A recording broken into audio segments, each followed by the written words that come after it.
to Hometown Highlights, part of the What's Up Woodford Network. Today, we're joined again by our historian librarian, Sherry Daniels, a 30-plus year expert in genealogy, archives, and preserving family history. You've seen her work in the Woodford Sun, on the award-winning show Kentucky Ancestors, and on her podcast, Bloodroot. In short, she knows how to bring history to life. Sherry, we're so glad to have you back. Thank you for having me back again. Of course. Since our last conversation, you helped launch something huge for our library, our brand new digital legacy lab, which opened in October. This space is already in transforming how families preserve their history. What inspired the creation of this lab? Oh, so the Digital Legacy Lab, I can't take full credit for this, actually.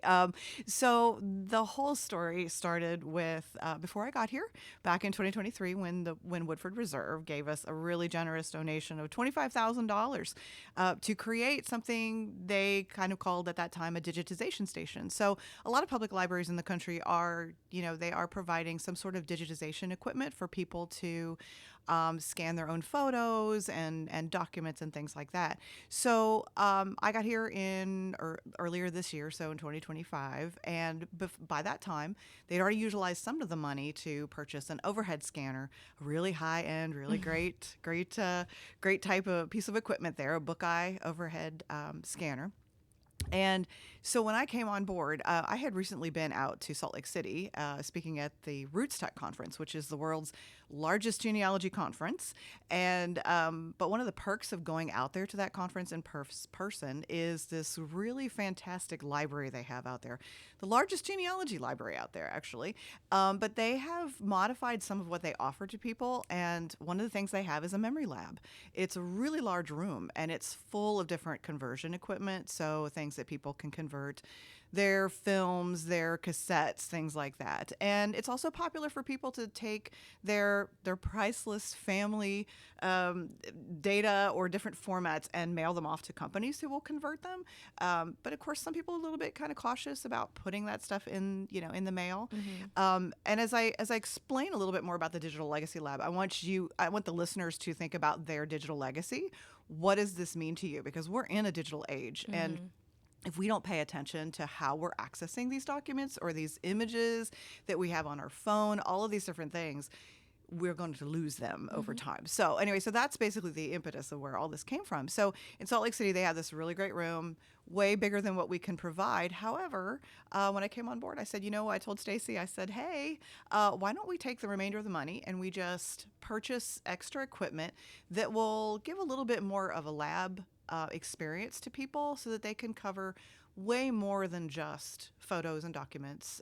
They can do negatives, slides, cassette tapes, a lot of analog formats that are very much in danger, basically deteriorating as we speak. So we're going to try to help people save those. And like you said, you packed this room with some serious equipment. So can you explain what equipment that is available to the patrons and what kind of materials can the patrons bring in? Right. So as of right now, I mentioned the overhead Bookeye scanner. That's one that if you've got some older books, that you don't want to necessarily flatten out, they've got maybe a weak spine, bring those in. It literally reads into the cradle, into the gutter of a book. So it'll read down that slope and then it'll create like a flat image for you. So it's fantastic. And then we also have a really high-end flatbed scanner, which will scan both just regular photographs, documents, but it also has a transparency unit that will scan negatives and slides.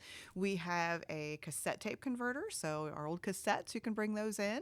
And also VCR. We literally had to bring in an old VCR, my dad's old VCR, to use because they don't make those anymore. As long as they'll play it, we have a digital converter that will, take the data off of those tapes that you have. And then we also we have a couple of the things. We have an 8mm and Super 8 converter. So film, think of the reel-to-reel films. We have the ability to do those. And we also have a couple of we've got a CD and DVD player. And we also have, if you guys can think back to the early days of our digital cameras and what format we were saving them to. So like the bigger cards, those kind of chunky little cards, and then the micro XDs and all those different things. We've got converters that will handle all of that. There are some things that we can't do, as of right now. We're always on the lookout for new pieces of equipment to add to the Digital Legacy Lab. So right now we can't do reel-to-reel audio. And we're still looking for a camcorder to do the little camcorder cassettes. So we need somebody to donate their camcorder to do that. But we've got quite a bit of equipment to help people get started. I love it. And honestly, that ties into something we saw this year, our Day of the Dead celebration that you co-led with Elba. Yeah. That event was so powerful. Families came together to honor their loved ones and celebrate their heritage. Yeah. How do you see the Day of the Dead in the digital lab in events like the Day of the Dead working together towards the same theme? Yeah. So with Day of the Dead celebration, that was something I've always wanted to do in all the different libraries I've worked in. I've always wanted to do this. And by the way, up until next week, I guess, right before Thanksgiving, we're going to actually, the ofrenda that Elba put together for Day of the Dead is still in the history room, by the way. So if you want to pop in and take a look at that, we're going to leave that up for a little bit. We want to celebrate that. It's November, so we want to kind of keep that celebration going a little bit. But that type of celebration touches into what does history look like for everyone? It's not necessarily just because you have Woodford County. I mean, I'm an 8th generation Kentuckian, so I mean, just if you don't have roots that go deep into Woodford County, that doesn't matter. Your history, you being here, that's history. So, and with looking at the digital footprint that we are all producing on a daily basis on our phones, with cameras, even just our digital documents. We don't often have paper documents very much anymore. So that digital legacy is something that everybody needs to pay attention to. So when we celebrate things like Day of the Dead, and we that's one thing I tell the kids is like we have these amazing vertical files in the history room with all these different surnames, and I'm like, you're living here right now. If you have any family history you want to contribute to the history room, but maybe we don't have your surname there, we'll make a file that has your surname. So we want people to take a big picture look at what does their family legacy and history look like. And if a lot of that, which I'm banking pretty much that this is, a lot of it is in digital format. So you need to think then ahead about things like data migration, actually, because all of these digital formats, that's basically what we're doing. From the analog to the older digital formats, we're migrating the data on there so that future generations can access this information. And that means that even though you produce things at the Digital Legacy Lab, in the next few years, take a look at what you've got, make sure that everything is still functioning well, because I think that's just part of our future. We're just always going to have to be looking at our digital content and making sure that it's still safe and still accessible. And that's one thing that we really, really value, or that we're prioritizing in the history room for the Digital Legacy Lab, is also to educate everyone on what kind of formats they should be creating when they do conversion in archival land, because that's another thing we'll be doing in the history lands. We'll be utilizing this equipment to digitize more of Woodford County's history that we have there in the room. But as an archivist, we actually look at things like lossy versus lossless format. So there are some digital files you have right now that every time you open them and close them, they degrade. So they're not necessarily safe. You have to make sure that your formats are in a level or a high enough resolution that it's going to last long term, and that you'll be able to continue to migrate that data over the generations. So you spent years helping people discover their history through libraries, archives, TV, writing, and podcasting. The list goes on. For someone listening who wants to start preserving their own family's history but feels overwhelmed, what's the best place to start? Well, one of the things you might want to think about doing is, when you get bored, start scrolling through your phone and start Hmm. prioritizing some of the photos that you've taken over the years. Because I think what people are going to be really, really overwhelmed with is the volume of digital content we're creating. I recently, over the past, 4 to 5 years, I lost both my parents, and going through their estate is just really overwhelming. And I haven't even really touched their digital content yet. I have backed up some of that. And I tend to go through it. But honestly, I think, especially with winter setting in, you can go through and prioritize the pieces that you want to go forward. Because honestly, we really can't just give to the next generation all the digital content we create, because that would be overwhelming for them. So we need to pick and choose. We need to prioritize what needs to go forward, what stories that go along with it, and just take it, one box at a time. In fact, we do keep an eye on the calendar, because we also have introduction courses that we're offering at least a couple times a month, and we'll be doing that at least monthly for the next 6 months, and always a few times a year, just to get people started on the Digital Legacy Lab. And on our website, the library website, if you go to the History Room section, there is a Digital Legacy Lab page. And one of the things I've put in there is an infographic on kind of strategizing how you want to think about bringing in some things. So I always say pick one format and bring it in. At this point in time, we don't require appointments. Just bring in, one type of thing. But again, be respectful of everybody else that may be bringing in stuff. So bring in one type of thing in, so that you've got some sense of accomplishment when you walk out the door and you've preserved something. So, What has surprised you the most about how patrons are using the new lab so far? oh, goodness. I think the biggest surprise we've seen, and this was right out of the gate, and I'm not going to give anybody away because I don't know what her name was, but I was really surprised. Somebody actually brought it in for medical records. They had, when the doctor will give you like a DVD or something of your medical records, and, it usually sits in a closet or something. Actually, they brought in that, and some other documents that they wanted to preserve. We had somebody that wanted to get some information off of an old flash drive, and they wanted to, convert things over. And I was like, wow, it's interesting. They're using it for more recent history than they are much older history. Now, we just, and relatively speaking, what is recent history? Because we received the Jim Curtis photograph collection, which is all in negatives, and so there's 50 tubs of negatives we're going to have to scan. But I know there's a lot of people that are going to be able to connect with all of this, and so that's going to be a way that we're going to be using it in the history room, digitizing all that, and making that available for people online. Personally, I brought in that. In fact, the way we're training staff is we're asking that people to bring in your own family stuff and sit down and play with this equipment, because that's how you're going to learn it and how you're going to be able to teach patrons. And so I brought in an old 8mm film. The very first one I did, by the way, in Salt Lake City, I didn't know what was on the reel. It was a very small one. I flew with it out there to Salt Lake and I put it in the machine, and it was some small snippets, but it was my parents' wedding, and I'd never seen that Oh, before. that's so It cool. was crying in the Salt Lake City Library. It was Oh. not a good look, but still, that's just the beauty of all of this. And I brought one in that was my dad recently to our Legacy Lab, and I didn't know it was on it, and I put it in, and it was a family reunion from 1955 up in Ohio, and I digitized it. By the way, as part of the lab too, we also recently added some video editing software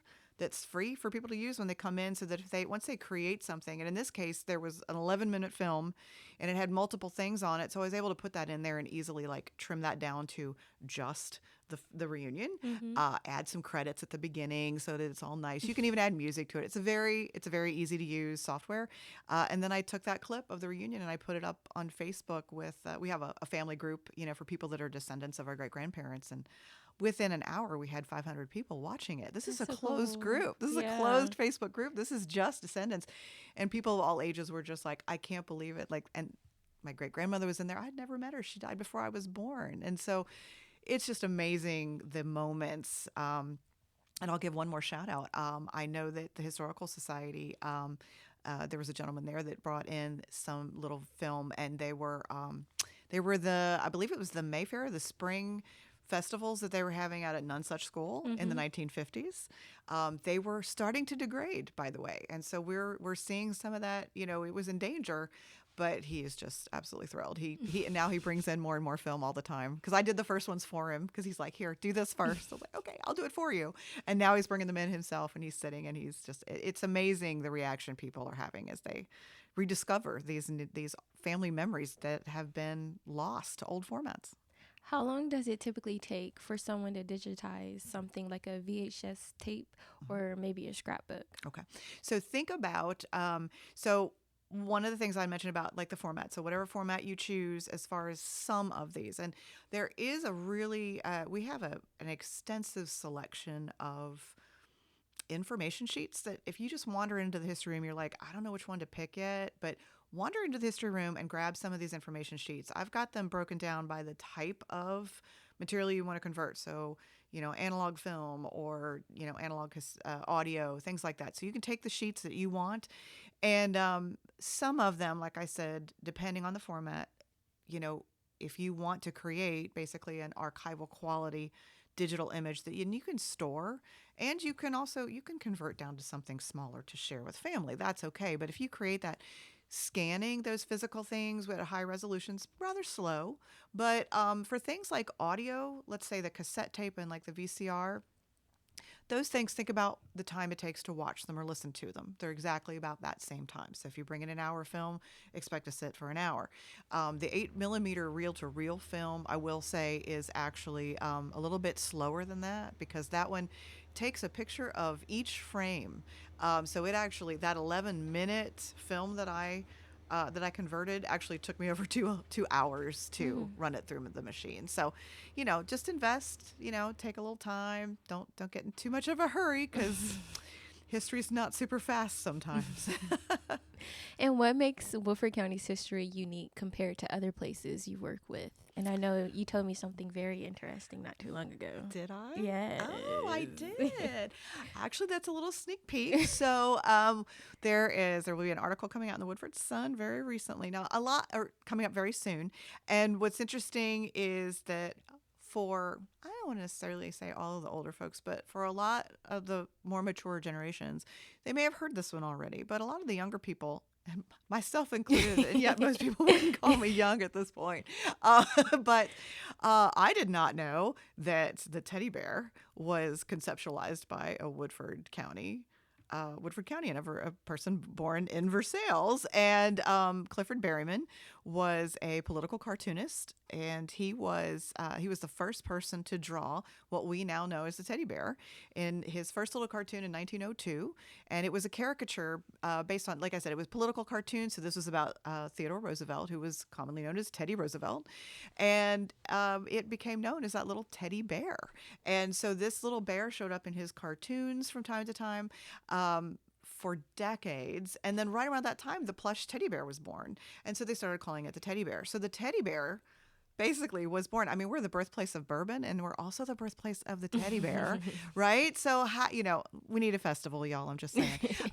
So we also discovered in our collection, we discovered some original Christmas cards that were sent out by Clifford Berryman and his wife, and one of them actually includes the little bear on there, which should be in. I think that's going to be in the article coming up, and then we also had an original invitation from Theodore Roosevelt to Clifford Berryman and his wife, inviting them to a party at the White House in 1905.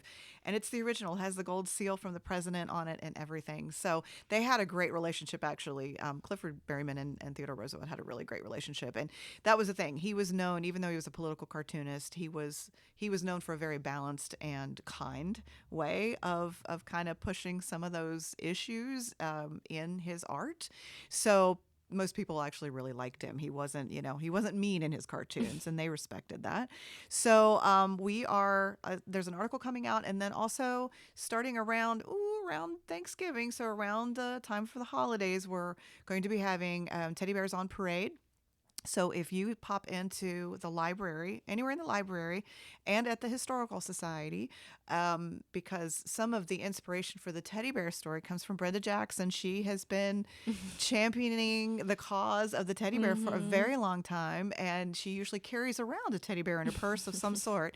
She has many, many teddy bears. She's going to bring in some, I think, into the Historical Society. We're going to have some in the library. We're going to put the original Christmas cards on display from Clifford Berryman in the library. So again, both places, be sure to visit both places during the holidays to kind of get a glimpse of some just random teddy bears. They may not even be super historical. I think one of the things I'm bringing in is a I don't know if you guys had a Lazarus here in the area. I grew up in Cincinnati, y'all. But there was a Lazarus. We have a Lazzy Bear from the 1980s original, wearing his little Santa hat, and we're bringing in teddy bears from when I was a child. And so I think Brenda has older ones. So it'll be a really random mix, but what better way to celebrate the holidays than with America's favorite toy, the teddy bear? So, fun question. If you could time travel to any era in Kentucky history, where would you go? Oh, goodness. This is going to be controversial. I would actually love to go back and kind of trace these men who were creating bourbon for the first time and see where it. I know Woodford. We've claimed we're the ones, and based on county lines, by the way, as a genealogist, because I was asked that by someone at the Woodford Sun, they were like, "Well, but," and I said, "Well, here's the thing." I said, "If you go back to county formations, I said it actually could have been us because Woodford County went all the way to the Ohio River at one point. So, and then there was Fayette County and all of this. I'm like, I would just love to go back and see what that looks like. How are they spreading this recipe between each other, or did they come over here with all of this? Like, I'd just love to be able to kind of watch that process and take names. I want to take names. I want to see who is the real father of all of this. I think that would be fascinating. And what's your vision for how the Woodford County Library continues to preserving our roots in the next 5 to 10 years? Oh, we're going to be very much expanding into the Smithsonian exhibit is coming in April, Mm-hmm. the Americans. So we want to definitely collect some more indigenous history of Woodford County. One of the things that I talks with the Historical Society about doing a program on kind of, they already do like a show and tell program. I'd love to do one about the artifacts and things that we pull out of the fields. Like I said, I grew up in the more northern part of the state, and my grandfather, every time he'd plow fields, he would have buckets full of arrowheads that would come out of the fields every year. So like I would love to kind of get some context on, what does it mean when you pull out, something out of the soil like that connects back to indigenous history, and how can we document that? Also too, any kind of contemporary like issues that come forward, we want to make sure that our subject files are documenting that history. And one thing that the Smithsonian did it was a while ago, but they were trying to capture even some social media posts. Mm-hmm. Yeah, in fact, they were, I think at one point, oh no, I'm sorry, I think it may have been the Library of Congress, but they were literally back when X was Twitter, they were capturing everybody's tweets. Everybody, they have made that a collection. So I'd like to kind of go back and look at what is Woodford County posting in social media. Can we document that, even Mm-hmm. if it's something about digitally capturing some of those like comments or issues and things like that? Because we also get a lot of people sharing their family history that way, Mm-hmm. and they're maybe not submitting it to the history room, but if they're giving us some clues on social media, we might be able to capture some of that. So I think adapting how we think about history to say, you know what, yesterday was history, y'all. It's very close to us, and it affects a lot of what we do, and that it's important. So, we've got to tell those stories going forward. And so we got to make sure we capture them. And so, yeah, just reaching out and getting a much more diverse collection. And circling back to preserving our history, what's one thing you hope patrons take away from using the Digital Legacy Lab?